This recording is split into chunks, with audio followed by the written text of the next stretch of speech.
Thanksgiving had always meant one thing in my house family. For more than 30 years, the tradition never changed. The dining table was the same heavy oak table I had bought when my son was still in elementary school. Every Thanksgiving it was polished until it gleamed like glass, surrounded by chairs that had seen birthdays, arguments, celebrations, and quiet moments that only families understand. That evening the house smelled exactly as it should: roasted turkey, cinnamon, buttered rolls, and pumpkin pie cooling by the kitchen window. Everything looked perfect. But sometimes the moment that breaks your heart doesn't arrive with shouting or drama. Sometimes it comes as a whisper. My son Daniel arrived just before sunset with his wife Vanessa and their little boy Liam. Vanessa walked in first, carrying a bottle of expensive wine and wearing the confident smile she always had. She hugged my sister politely, nodded to my brother-in-law, and gave me a quick air kiss on the cheek. Daniel followed behind her, distracted, tapping something on his phone. "Happy Thanksgiving, Dad," he said without really looking up.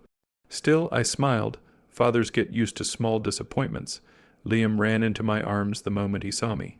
"Grandpa, did you make the mashed potatoes?" "Of course I did." I laughed. Wouldn't be Thanksgiving without them. Dinner started exactly the way it always had. We sat around the table, 12 people in total, plates full, glasses raised, laughter bouncing between conversations. My sister talked about her garden, my brother-in-law complained about gas prices, Liam kept asking if dessert was ready yet. For a moment, I allowed myself to believe everything was still normal, but Vanessa had been quiet most of the evening. She wasn't eating much. Instead, she kept glancing around the house, the walls, the old furniture, the family photographs hanging above the fireplace. There was always something in her eyes when she looked at this house, something measuring, something judging.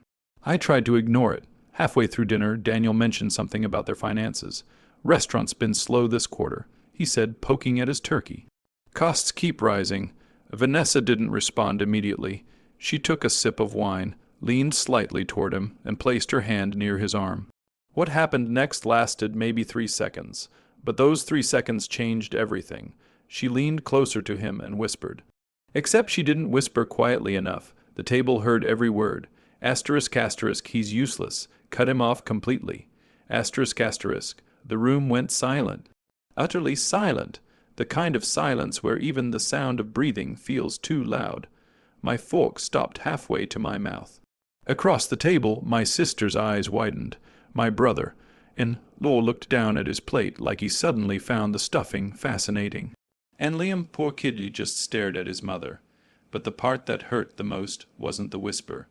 It was what came after. Daniel nodded, just a small nod, no hesitation, no embarrassment, no defense, just agreement. Agreement with the woman who had just called his father useless in his own home. I waited. Maybe he would correct her. Maybe he would laugh awkwardly and say she didn't mean it. Maybe he would look at me. But he didn't. Instead, he cut another piece of turkey and continued eating like nothing had happened. 32 years, 32 years of raising him, teaching him, helping him stand on his own feet. And in one quiet moment, I realized something painful. To them, I wasn't family anymore. I was an inconvenience. A bank account that had stopped paying. My hands suddenly felt very old. I slowly placed my fork down beside my plate. No one spoke. I picked up my napkin and folded it carefully, the same way my wife used to do before she passed away. Once, twice, neatly. I placed it on the table. The chair made a soft scraping sound as I pushed it back and stood up. Still no one spoke. Vanessa looked briefly uncomfortable now, like she hadn't expected the whisper to travel that far. Daniel still hadn't lifted his eyes. I looked around the table, my family, or at least the people I used to think were my family. And then I did the only thing that felt dignified. I walked out. No shouting, no accusations, no scene. Just the quiet sound of footsteps leaving the dining room. As I stepped outside, the cold November air hit my face. The sky was dark, and the neighborhood smelled faintly of fireplaces and fallen leaves. Inside the house, Thanksgiving dinner continued. Plates clinked, chairs moved, life went on, but something inside me had closed forever. For the first time in years, I wasn't thinking like a father who forgives everything. I was thinking like a man who had just learned exactly what his family thought of him, and the truth has a strange way of clearing the mind. Because while they sat at my table that night believing I was useless, they had absolutely no idea who actually owned the table, or everything else in their lives, and by Friday morning they were going to find out. The night after Thanksgiving was the quietest night my house had experienced in years. Not because no one had ever been gone before, but because the silence felt different, heavy, honest. For decades, that house had been filled with people. Birthdays, graduations, Christmas mornings, late night talks at the kitchen table. Even after my wife passed away 12 years ago, I kept the traditions alive. I kept hosting. I kept cooking. I kept pretending everything was still whole. But that night, for the first time, I sat alone in the living room and realized something strange. I wasn't sad. I was clear. Clarity is a powerful thing. Sometimes it only arrives after someone shows you exactly who they are. Vanessa's whisper replayed in my mind, asterisk, asterisk, he's useless, cut him off completely. Asterisk, asterisk, useless, it was an interesting word. Because the truth was, Vanessa didn't know my story, and neither did my son anymore. People have a funny way of forgetting where things came from. 42 years earlier, I didn't own a dining table. I didn't own a house. I didn't even own a proper bed. I grew up in a one-room apartment above a mechanic's shop. My father died when I was 17, leaving behind debt and an old pickup truck that barely started in the winter. College wasn't an option, survival was, so I started working construction, not the comfortable kind with safety vests and management teams, the kind where your hands cracked in the winter and your back screamed every night when you tried to sleep. I worked every job no one else wanted, roofing in July heat, concrete in freezing rain, demolition jobs that left dust in my lungs for days. But there was one thing I noticed early. The men doing the hardest work were always the poorest. The men owning the buildings were the richest. So I started paying attention. Every spare dollar I earned, I saved. Every contract I worked on, I studied the numbers behind it. I watched which properties were bought, which ones were abandoned, which neighborhoods slowly started growing. At 28, I bought my first property. It was a tiny, broken-down duplex that smelled like mold and bad decisions. The roof leaked, the plumbing groaned, and the paint peeled off the walls like old skin. Most people saw a disaster. I saw opportunity. For 6 months, I repaired it myself, every night after work, weekends, holidays. When it was finally finished, I rented both units. For the first time in my life, money came in while I slept. That feeling changes a man. One duplex became two, two became four. Eventually, I started buying small apartment buildings. Then commercial properties, then land. I never talked about it much, never showed off to the outside world. I was just a quiet man who did some property work. But over 40 years, those quiet investments turned into something much bigger. By the time Daniel graduated college, the small company I had built owned 12 apartment buildings, 3 commercial plazas, 2 office properties, and several pieces of land that developers were now very interested in.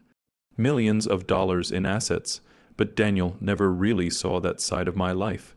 To him, I was just Dad. The man who paid his college tuition, the man who helped him buy his first car, the man who helped when his restaurant business failed 3 years later. I never made him feel guilty about any of it. That's what parents do. They help, even when it hurts. Especially when it hurts. When Daniel married Vanessa 5 years ago, I hoped she would bring stability to his life.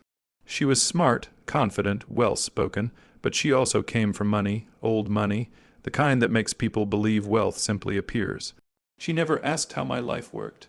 She never asked how the properties were managed. She never asked how many people depended on the company for their jobs. In her eyes, I was just an old man with an outdated house and a quiet lifestyle. Someone whose time had passed. Someone who was, well, useless. I stood up from the couch that night and walked to the hallway where family photos hung along the wall. One picture showed Daniel at 8 years old, holding a fishing rod almost bigger than he was. Another showed his college graduation. Then his wedding day, Vanessa stood beside him in a beautiful white dress, smiling confidently toward the camera. I stared at that photo for a long time. Sometimes people don't destroy relationships with anger. They destroy them with arrogance. And arrogance has a way of making people blind to the truth standing right in front of them. I walked into my office and opened a drawer in my desk. Inside were folders, contracts, property documents, investment reports, and something else, my estate plan, my will. For the past 20 years, everything had been structured around one idea. Someday, all of this would belong to Daniel, not just the money, the business, the buildings, the land. Everything I spent 4 decades building with my own hands. I had always imagined the moment I would hand it over. Maybe at a family dinner, maybe on my 70th birthday, a proud father passing his legacy to his son. But life doesn't always follow the stories we imagine, because sometimes the people you build everything for are the same people who believe you're nothing. I closed the folder slowly and leaned back in my chair. Outside the window, the cold November wind rattled the branches of the trees. Inside the quiet office, I made a decision, not out of anger, not out of revenge, but out of clarity. Because when someone shows you exactly how they see you, you should believe them. And for the first time in decades, I wasn't thinking about what Daniel deserved. I was thinking about what my life's work deserved. Friday morning was coming, and by the time it arrived, the man they thought was nothing was going to remind them exactly who he was. Friday morning arrived colder than usual. The kind of November morning where the air feels sharp enough to wake every thought in your mind. I woke before the sun came up. For years my mornings had followed the same quiet routine: coffee, the newspaper, maybe a short walk around the neighborhood. But that morning felt different, not heavy, not angry, just decisive. There are moments in life when the fog clears and everything becomes simple. The complicated emotions disappear, leaving only one question: asterisk, asterisk, what needs to be done? Asterisk, asterisk, I made my coffee and sat by the kitchen window, watching pale sunlight slowly creep across the empty backyard. Thanksgiving leftovers were still in the refrigerator. The dining table had already been cleaned. Nothing in the house looked different. But everything had changed. My phone sat on the counter beside me. No messages, no calls, not from Daniel. Not from Vanessa. For 2 days they had said nothing, which told me something important. They weren't worried about what happened. They believed they were right. I finished my coffee, washed the cup, and walked into my home office. The same office where I had signed hundreds of contracts over the years. The same desk where I planned investments that slowly built the life my family enjoyed. On the desk sat 3 folders. My lawyer had delivered them the night before. He didn't ask many questions when I called him Thursday afternoon. Good lawyers know when silence is more valuable than curiosity. I sat down and opened the first folder. Inside was a summary of my financial accounts, checking accounts, investment portfolios, property holding companies. Trust funds numbers filled the pages, numbers that represented 40. 2 years of work. 40. 2 years of sacrifices my son had never really seen. I flipped to the final page and looked at the total net value. Even after taxes and liabilities, the number was more than enough to make most people comfortable for several lifetimes. And yet, the thing I felt most strongly in that moment wasn't pride. It was responsibility. Money is strange. If it lands in the wrong hands, it disappears quickly. If it lands in the right hands, it can change lives. I opened the second folder. This one contained the transfer instructions. For years I had quietly funded a small educational foundation, a scholarship program designed for students from poor neighborhoods, kids who reminded me of my younger self, kids who had the intelligence and determination but lacked opportunity. Every year we funded a few scholarships. Nothing massive, but enough to help. That morning I planned to change that. At 9:00 a.m. sharp, I logged into my banking system. My financial advisor called right on time. "Good morning," he said cautiously. "I received the transfer authorization request you sent last night." "Yes," I replied calmly. There was a pause on the line. "Just to confirm," he continued carefully, "you'd like to transfer $*$2 million into the foundation account." "Yes." Another pause. People tend to pause when large amounts of money move. "Everything all right?" he asked gently. I looked around my quiet office. "Yes," I said, "everything is exactly the way it should be." He cleared his throat. "All right then, I'll process it." The transfer took less than 3 minutes. 3 minutes to redirect money that had once been part of Daniel's future. But something interesting happens when you remove emotion from a decision. It becomes easier, cleaner. When the confirmation email arrived, I simply closed the laptop. $2 million now belonged to students who hadn't even met me yet. Students who might one day build their own futures. Students who would never call the man helping them useless. But I wasn't finished yet. I opened the third folder, the will. For more than 20 years, Daniel had been listed as the primary heir to nearly everything. The properties, the investment accounts, the company shares, the land holdings, all of it carefully structured to pass to him smoothly. Now the pages looked different, very different. Most of the assets had been reassigned, some to charitable trusts, some to long-term community projects, some to organizations that provided housing for veterans and working families. Daniel's name was still there. I wasn't cruel. But the inheritance he once expected had changed dramatically. What he would now receive was comfortable, enough for a stable life, but nowhere near the empire he believed he would control one day. I picked up the pen sitting beside the document. For a moment, my mind drifted to the Thanksgiving table. The whisper, the nod, then I signed, one signature, 42 years of planning rewritten. The lawyer returned 2 hours later to witness the final documents. When he finished reviewing everything, he leaned back slightly in his chair. "You're sure about all of this?" he asked. I nodded. I've never been more sure of anything. He studied my face for a moment, then simply closed the folder. "Very well," he said. "Everything will be filed today." By late afternoon, the legal changes were complete. Nothing dramatic happened. No thunder, no celebration. Just quiet paperwork reshaping the future. That evening, I decided to take a walk. The neighborhood was peaceful, leaves crunching under my shoes as I walked past houses filled with warm lights and families finishing their holiday weekends. Halfway down the block, my phone buzzed. I pulled it from my pocket. Daniel's name appeared on the screen. The first call, I watched it ring until it stopped. A few minutes later, another call came, then another. When I returned home 2 hours later, my phone showed something interesting. 23 missed calls, 5 voicemails, 3 text messages. Apparently the news had traveled faster than I expected. By Saturday morning, the number had climbed higher. Calls from Daniel, calls from Vanessa, calls from numbers I didn't recognize, likely lawyers, financial advisors, maybe even her parents. By Sunday morning, I finally picked up the phone and checked. The screen displayed a number that made me pause. **112 missed calls. For the first time all weekend, I allowed myself a small smile, because suddenly the man they called useless was the most important person in their lives again. And this time I was the one deciding whether to answer. By Sunday morning, the number on my phone had stopped surprising me.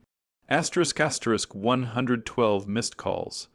I stared at the screen for a moment, sitting quietly at the same kitchen table where I had eaten breakfast for decades. The sunlight poured through the window, warming the wood surface. making the whole room feel peaceful in a way I hadn't felt for a long time. The phone buzzed again, Daniel. I watched it ring until it stopped. A few seconds later, another call. This time, it was Vanessa, then Daniel again, then a number I didn't recognize. When the phone finally went quiet, I opened the voicemail app. The first message had arrived Friday afternoon. Daniel's voice sounded careful, like someone stepping onto thin ice. "Hey, Dad, I just got a call from Mr. Havorson, your lawyer. I think there might be some mistake with the estate paperwork. Can you call me back?" The second message came 20 minutes later. This time Vanessa. Her voice was sharper. "Hi, we need to talk. Something's come up regarding the financial arrangements. I'm sure it's just a misunderstanding." I listened to a few more messages. By Saturday morning, the tone had changed. Daniel again. "Dad, please call me. I don't understand what's happening." Saturday evening brought something different. "Desperation, Dad. I'm sorry if something we said upset you." Daniel's voice said quietly in one message. "Let's just talk about this." But the message that made me pause didn't come from Daniel or Vanessa. It came from Liam, my 8-year-old grandson. His small voice sounded nervous. "Grandpa, Mom, and Dad are arguing a lot. Dad says you're not answering. Are you okay?" For a long moment, I just sat there staring at the phone. Children see things adults pretend not to notice. They hear the tension behind closed doors. They feel the cracks before anyone else admits they exist. I pressed the call button. It rang twice before he picked up. "Grandpa, hey kiddo." His voice brightened instantly. "You're okay?" "I'm perfectly fine," I said gently. "How are you?" There was a pause on his end. "Mom and Dad are kinda mad at each other." I leaned back in my chair. "Sometimes adults forget how to talk calmly," I said. "It happens. Are you mad at Dad?" he asked quietly. That question sat in the air between us. Was I mad? Maybe once. But anger burns hot and fast. What I felt now was something colder. Something clearer. "No," I said after a moment. "I'm not mad." We talked for a few more minutes about school, his soccer practice, and the video game he had been begging his father to buy him. Before hanging up, he asked one more question. "Are we still gonna go fishing next month?" I smiled. "Of course we are." When the call ended, the house felt peaceful again, but that peace didn't last long. Around 2 o'clock that afternoon, I heard a car pull into the driveway. I didn't need to look out the window to know who it was. A moment later, someone knocked on the front door, not gently, urgently. I walked slowly to the door and opened it. Daniel stood on the porch. He looked like a man who hadn't slept much. Vanessa stood beside him, arms crossed, trying to maintain her usual confident expression. But there was tension in her eyes now. Kind that appears when control slips away. "Dad," Daniel said immediately, stepping forward. "We need to talk." I opened the door wider and gestured toward the living room. "Come in." They entered the house, both looking around like they were seeing it for the first time. People often notice things differently when their future suddenly depends on them. We sat down. For a moment, no one spoke. Daniel rubbed his hands together nervously. Finally, he looked up. "Dad, what's going on with the will?" His voice tried to sound calm. But underneath it, I could hear panic. Vanessa leaned forward slightly. "Our attorney said most of the estate assets have been reassigned," she added carefully. "That can't be right." I folded my hands in my lap. "It's right." Daniel blinked. "What do you mean it's right?" "I mean exactly what I said." Silence filled the room. Vanessa's composure cracked first. "You can't just move millions of dollars because of a misunderstanding at dinner." I looked at her calmly. "A misunderstanding." Daniel shifted uncomfortably. "Dad, if this is about Thanksgiving." "It is." He swallowed. "Vanessa didn't mean." "She meant every word." I said quietly. The room went still. Vanessa opened her mouth to argue, then closed it again. Daniel looked down at the floor. "You nodded." I continued. He looked up quickly. "What?" "When she called me useless," I said calmly. "You nodded." His face drained of color. I didn't think." "No," I said softly. "You didn't." For a long moment, no one spoke. Finally, Daniel leaned forward, his voice breaking slightly. Dad, you're seriously going to destroy my future over one moment. I studied him carefully. Then I asked a simple question. Daniel, do you know how long it took me to build everything you expected to inherit? He hesitated.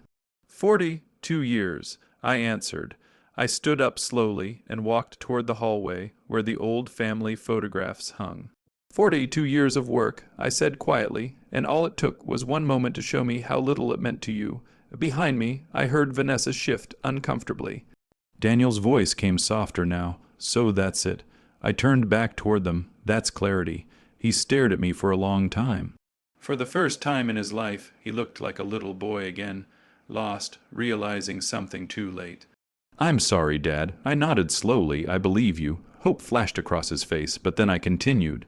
Unfortunately, some lessons arrive after the opportunity has passed. Silence filled the house again. Outside, the wind moved through the trees. Inside, the truth finally settled between us, because sometimes the greatest revenge in life isn't anger.